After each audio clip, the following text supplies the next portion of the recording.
Okay, ready to dive into some pretty interesting stuff today. Yeah. We're looking at Joe. Wall Street and the Bolshevik Wow. Okay. Revolution by Antony Sutton. Yeah. This book throws a real curveball at kind of the traditional way we think about history. It really did. I think it's interesting how Sutton takes us beyond just like the capitalist versus socialist, Right.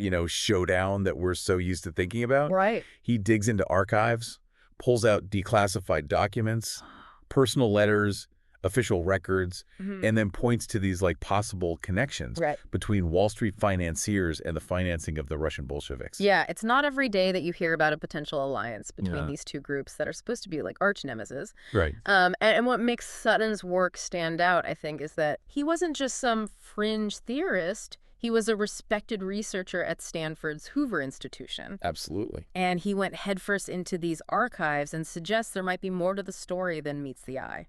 Yeah, and what he suggests is nothing short of remarkable. Right. He proposes that certain American capitalists, instead of fighting the Bolsheviks, might have seen them as an opportunity, Oh. a way to reshape Russia according to their own financial interests.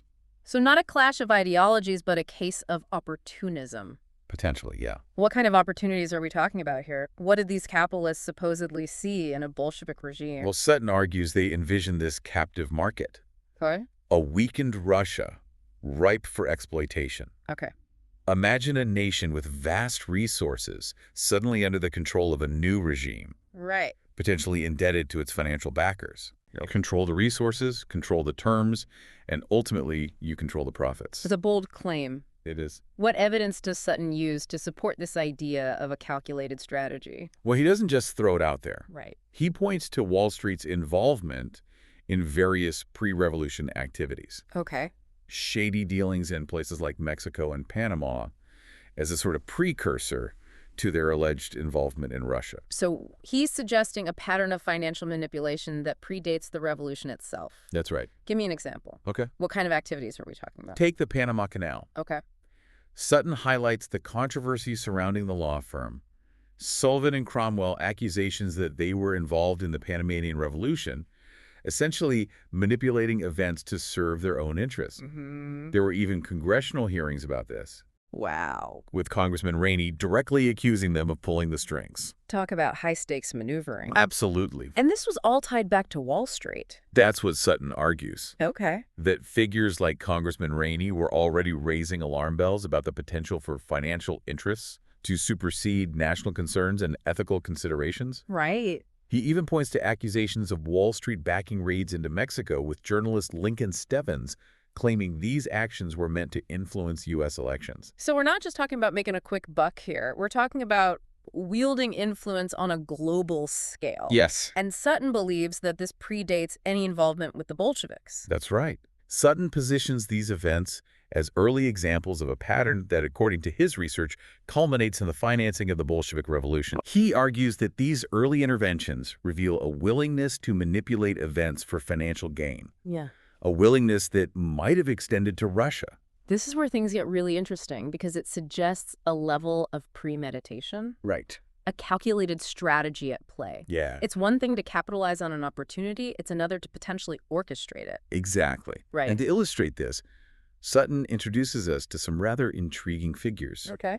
People whose lives and actions seem to intersect with these events in very curious ways. Okay. One of the most compelling and perplexing figures in this whole story is Leon Trotsky. Trotsky, the revolutionary leader, Yes. the same one known for his fiery critiques of capitalism. The very same. Okay. But here's where Sutton's narrative takes a turn. Okay. He starts digging into Trotsky's finances and uncovers some discrepancies. Let's just say Trotsky's lifestyle didn't exactly scream starving artist even before the revolution. Okay, now I'm intrigued. Yeah. What kind of lifestyle are we talking about here? Think lavish New York City apartments, first-class travel across continents, even the occasional chauffeured limousine. Wow. It's a far cry from the image of a penniless revolutionary scribbling manifestos by candlelight. That's quite a leap from writing revolutionary pamphlets to living the high life. It is. And Sutton believes that this lavish lifestyle was funded by... That's the million-dollar question, isn't it? Right. Sutton suggests that Trotsky's financial backing raises serious questions about potential, shall we say, external influences on his path to power. Okay. He even points to Trotsky's release from Canadian custody, where he was being held as a potential German collaborator, as suspicious, potentially orchestrated by powerful forces. So Trotsky's rise to prominence might be more complicated than the history books let on. Seems that way. Yeah, it seems like we've stumbled onto a real-life spy thriller here. Indeed. All right. And just wait until we delve into the curious case of the American Red Cross mission to Russia in 1917. A Red Cross mission embroiled in a revolution. Now that's a story I need to hear more about. Yes. Let's take a quick break and come back to unravel this tangled web. Okay, so before the break, we were talking about this American Red Cross mission to Russia, right in the thick of the revolution. Yeah, that seems like an odd place to find financial maneuvering. It really is. That's what makes this so fascinating. This wasn't your typical Red Cross operation. Sutton points to the unusual structure of this specific mission.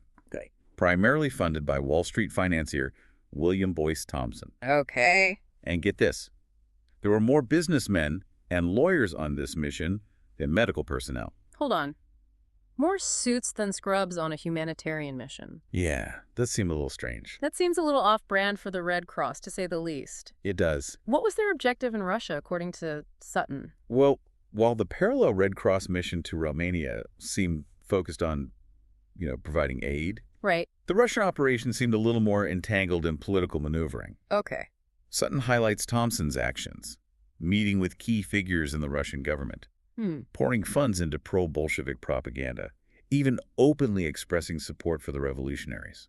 That's a bold move for someone funding a humanitarian mission. To say the least. To put it mildly, Yeah. it sounds like Sutton is implying this mission was less about bandages and more about bolstering the Bolsheviks. Potentially. But why would an American financier back a group actively trying to overthrow a government? That's the million-dollar question. Right.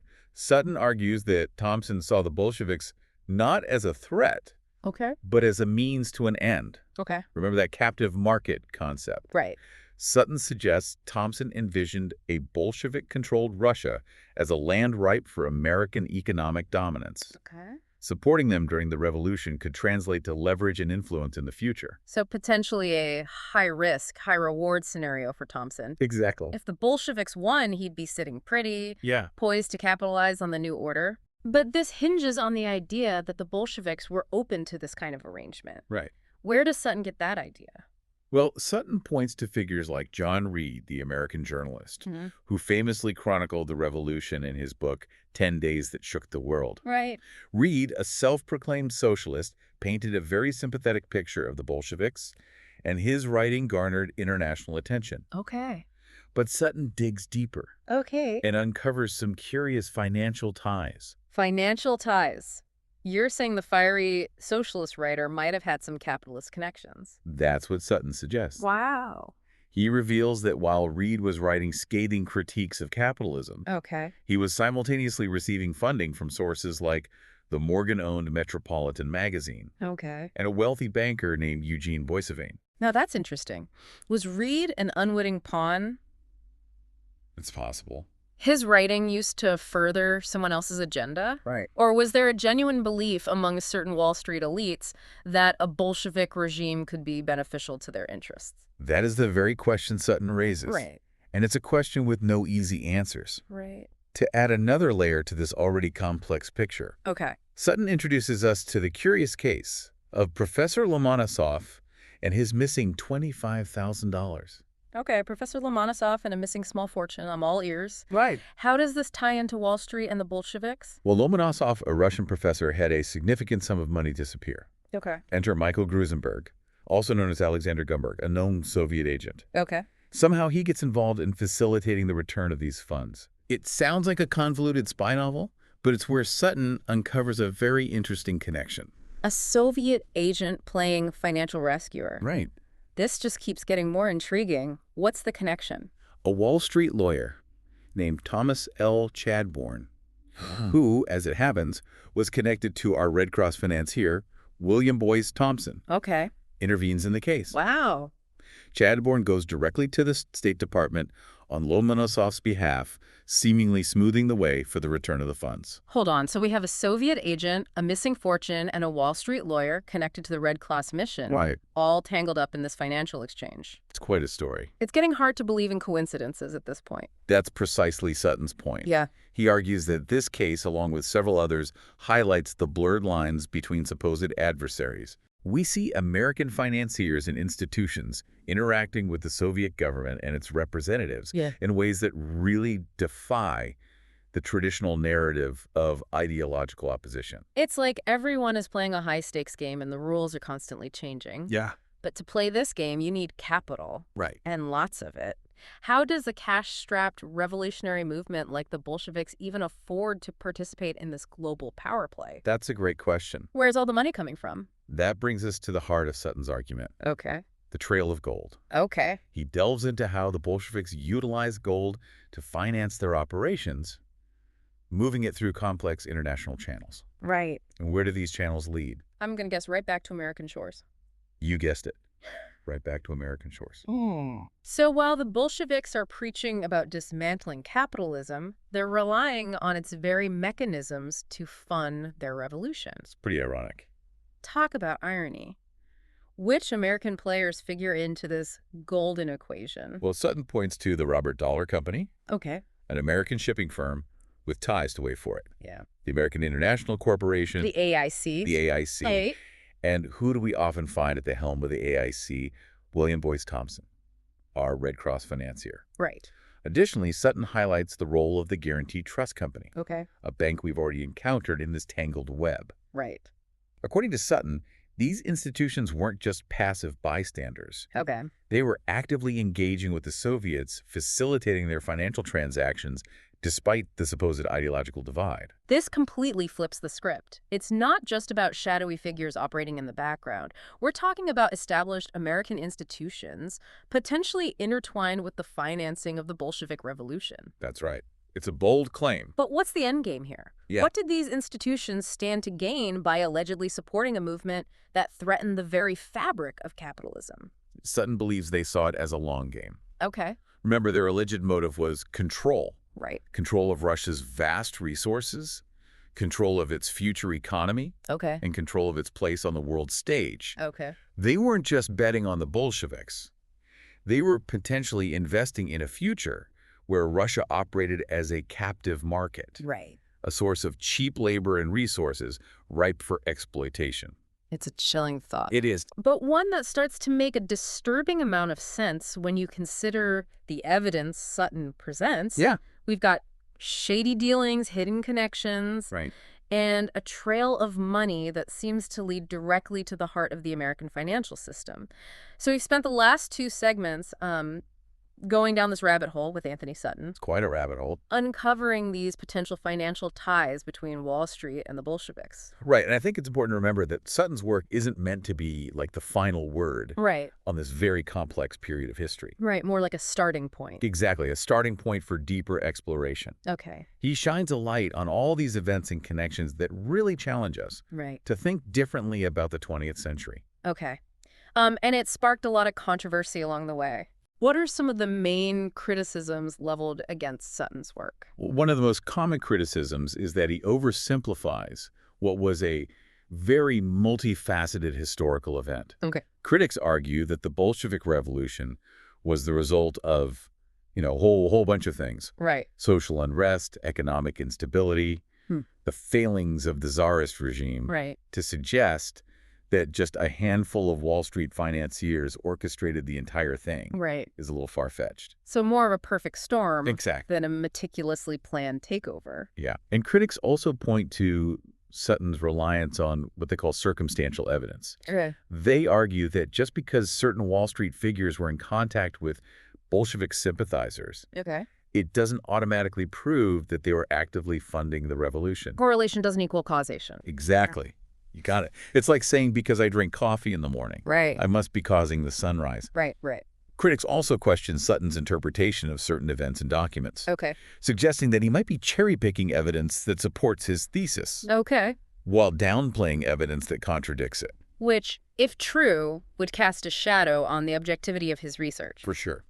It's a valid concern, Okay. and it underscores the importance of approaching Sutton's work with a critical eye. Right. It's not about blindly accepting every claim, but using his research as a springboard Right. for further investigation. So not a case of blindly embracing a conspiracy theory, but also not dismissing it outright. Exactly. Okay. Sutton's work, while controversial, raises some really important questions about the role of finance, power and ideology in shaping global events. Right. And even if we don't fully subscribe to all of his conclusions, his research encourages us to think a little deeper, Okay. question assumptions, Right. consider alternative perspectives on history. To look beyond the surface Exactly. and grapple with the complexities. Yeah, and that's what makes this such a fascinating deep dive. Right. We're not just, revisiting a historical event. Right. We're really engaging in this, critical examination of the forces that continue to shape our world today. Because these questions of power, influence, and this interplay of ideology and finance are just as relevant today as they were a century ago. I think even more so. Yeah. And that's perhaps the most crucial takeaway from Sutton's work. Okay. This importance of informed skepticism. We should approach historical narratives, especially those involving powerful actors, with a healthy dose of critical thinking. Right. We should ask tough questions, Right. demand evidence, and be willing to challenge conventional wisdom.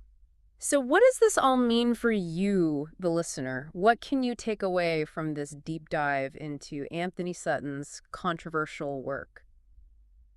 I think it means you have a responsibility to be an active participant in understanding history, Okay. not just a passive consumer of prepackaged narratives. Right. Dig deeper, explore different perspectives, form your own conclusions. Okay. Don't be afraid to question the official story, Right. to follow the money, and to consider the possibility that things might be more complicated Right. than they seem. Because history is rarely black and white. It's a tapestry, That's a great way to put it. woven from countless threads, some hidden, some forgotten, Right. but all contributing to the larger picture. A tapestry that we are still weaving today. Right. The questions raised by Sutton's work Right. about the influence of finance, the role of ideology, the motivations of powerful actors, Yeah. they're as relevant as ever Okay. as you continue your own exploration of history. Right. Remember to approach it with an open mind, Right. a critical eye, and an insatiable curiosity. Well said. And on that note, we'll wrap up our deep dive into Antony Sutton's Wall Street and the Bolshevik Revolution. Fascinating stuff. We hope this episode has inspired you to continue exploring Yes, this complex and fascinating period of history. absolutely. Until next time, keep learning, keep questioning, and keep diving deep.